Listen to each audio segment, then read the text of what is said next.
नमस्कार किसान भाइयों, मैं सूर्यदेव फिर से हाजिर हूँ आपके अपने चैनल एग्रीकल्चर गुरुजी में। किसान भाइयों, आज हम बात करेंगे गन्ने की फसल में लगने वाले पोका बोइंग रोग के बारे में। इसके बारे में A to Z पूरी जानकारी मैं आज आपको देने वाला हूँ। ऐसे 8 से लेकर 10 तरीके मैं आपको बताऊंगा जिससे कि आप पता लगा सकते हैं कि आपकी गन्ने की फसल के अंदर क्या पोका बोइंग रोग आया है या फिर नहीं।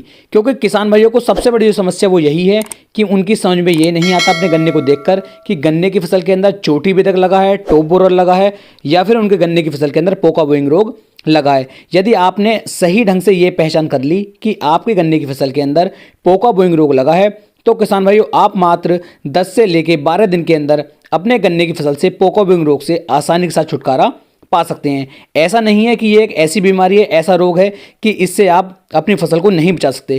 किसान भाई, यदि सही समय पर सही दवाई का आप स्प्रे कर सकते हैं, सही दवाई का आप उपयोग कर सकते हैं तो किसान भाइयों मात्र 8 से 10 दिन के अंदर आपके गन्ने की फसल के अंदर से ये पोका बोइंग रोग जड़ से समाप्त हो जाएगा।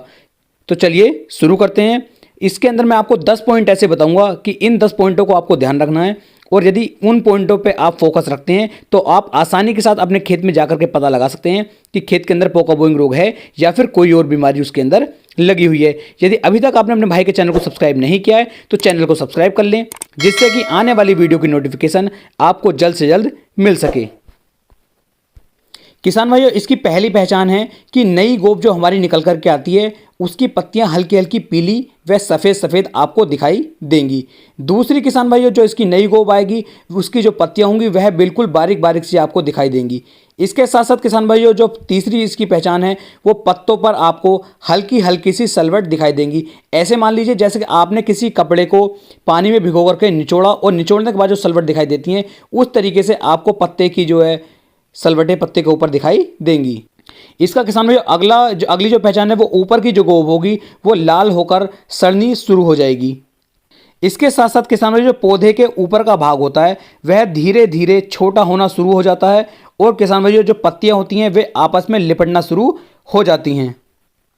इसके बाद किसान भाइयों आपको एक पहचान और है कि पौधे के ऊपर का जो भाग होता है किसान भाइयों वो काला पड़ना शुरू हो जाता है और पौधा जो है आपका धीरे धीरे सड़ना शुरू हो जाता है। और इसकी यदि मैं आखिरी स्टेज की किसान भाइयों बात करूं तो पत्तियां बिल्कुल मतलब जो ऊपर का भाग होगा वह बिल्कुल काला पड़ जाएगा, पूरा सड़ जाएगा और बिल्कुल आपके पौधे की जो ग्रोथ होगी वह बिल्कुल ही रुक जाएगी।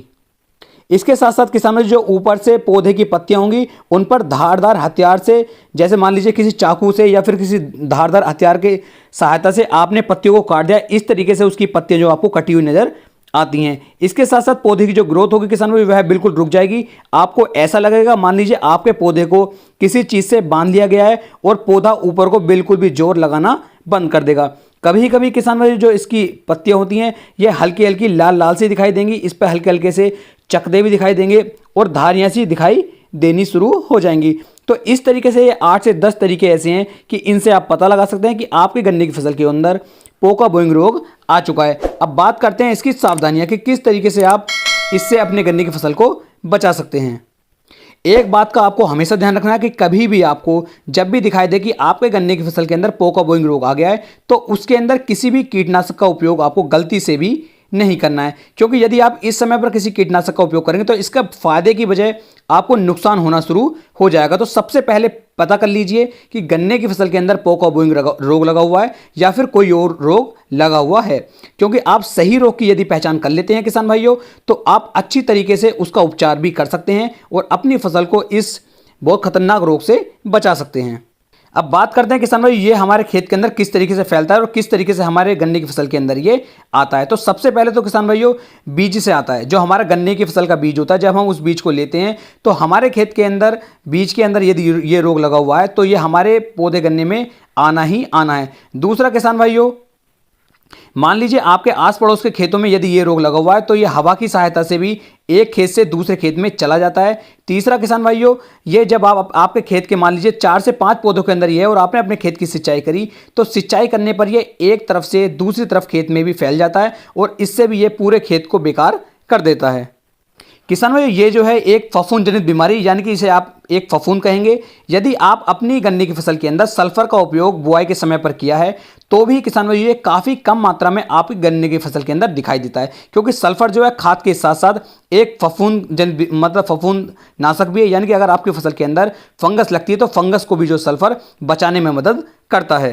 तो इसलिए आप सल्फर का उपयोग भी इसमें हमेशा अवश्य करें। अब बात करते हैं कि ये रोग कब से कब तक आता है। तो किसान भाई लगभग जून के महीने से लग करके ये जुलाई अगस्त तक आपके गन्ने की फसल के अंदर दिखाई देता है। एक बात और किसान भाई, जब बारिश पड़ती है तो बारिश के मौसम में ये एक खेत से दूसरे खेत में भी आपके खेत में लग सकता है। अब बात कर लेते हैं कि इस रोग से बचने के क्या क्या तरीके हैं, क्या क्या उपाय हैं, कि आप कौन सा स्प्रे किस समय पर कितनी मात्रा में करें कि मात्र 10 से लेकर 12 दिन के अंदर आप अपने गन्ने की फसल को इस फंगस जनित बीमारी से बचा सकते हैं। तो नोट कीजिएगा, जो मात्रा जितनी डोज में मैं आपको इस वीडियो में बताऊंगा उतनी ही मात्रा आपको लेनी है। मैं विश्वास दिलवाता हूं आपको कि आपके गन्ने की फसल के अंदर अगर पोका बोइंग रोग लगा हुआ है तो मात्र 10 से 12 दिन के अंदर आपकी फसल से ये बहुत नाम मात्र ये बचेगा, बिल्कुल ही खत्म हो जाएगा। एक खास बात किसान भाइयों और, कि जो स्प्रे मैं आपको बताऊंगा इन स्प्रे को आपको स्टिकर के अंदर मिक्स जरूर करना है। कुछ किसान भाइयों के कमेंट थे कि स्टिकर क्या होता है, तो ये एक तरह का रसायन ही इसे बोलते हैं, एक तरह का केमिकल ही होता है, लेकिन जैसे ही आप किसी भी केमिकल के अंदर इसे मिलाते हैं तो ये पत्तों पर आसानी से चिपक जाता है, जिससे कि जो दवाई है वह पत्तों से आसानी के साथ नहीं हटती है और बहुत तेजी के साथ जो दवाई फिर कार्य करना शुरू कर देती है। एक बात का आपको और ध्यान देना कि मौसम बिल्कुल साफ हो जब आप स्प्रे करें, क्योंकि स्प्रे करने के बाद कम से कम हमारी फसल को 24 से 36 घंटे का यदि समय मिलता है तो बहुत आसानी के साथ हमारी फसल जो है फंगस से बच सकती है। तो इसके लिए जो किसान भाइयों आपको स्प्रे के रूप में लेना है, सबसे पहले आपको इसके उपचार के लिए नंबर 1 में लेना है कार्बेंडाजिम प्लस मैनकोजेब, और इसकी मात्रा जो किसान भाइयों आपको लेनी है वो 600 से 700 ग्राम प्रति एकड़ के हिसाब से आपको लेनी होगी। और किसान भाइयों इसे आप लगभग 200 से लेकर 250 लीटर पानी के अंदर मिक्स कर लीजिए और इसका स्प्रे आप अपने गन्ने की फसल पर कर दीजिए।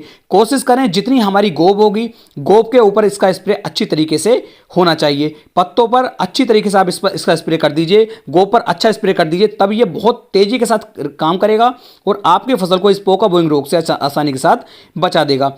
इसके किसान भाइयों कम से कम 15 से लेके 20 दिन के बाद आपको कॉपर ऑक्सीक्लोराइड का स्प्रे करना होगा और इसकी मात्रा किसान भाइयों 500 से लेकर के 600 ml प्रति एकड़ के हिसाब से इसका स्प्रे आपको करना होगा। और किसान भाइयों इसके साथ साथ आपको जो है अपने गन्ने की फसल के अंदर सल्फर का उपयोग अवश्य करवाना है। सल्फर की मात्रा की यदि मैं बात करूं, लगभग 4 से लेकर 5 किलोग्राम सल्फर को आप जो है बालू रेत के अंदर मिक्स करके अपने गन्ने की फसल के अंदर डलवा दीजिए। यदि आप ऐसा भी करते हैं तो इससे भी जो हमारी ये पोका बोइंग रोग है ये बहुत तेजी के साथ हटना शुरू हो जाता है और बहुत ज़्यादा कम हो जाता है।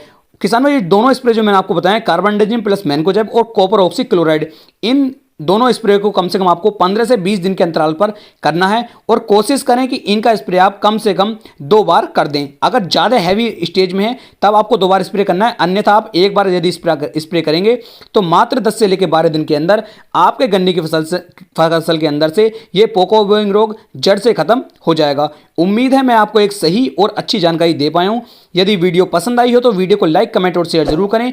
फिर मिलेंगे एक नई वीडियो में एक नई जानकारी के साथ। तब तक के लिए जय हिंद, जय भारत, जय किसान।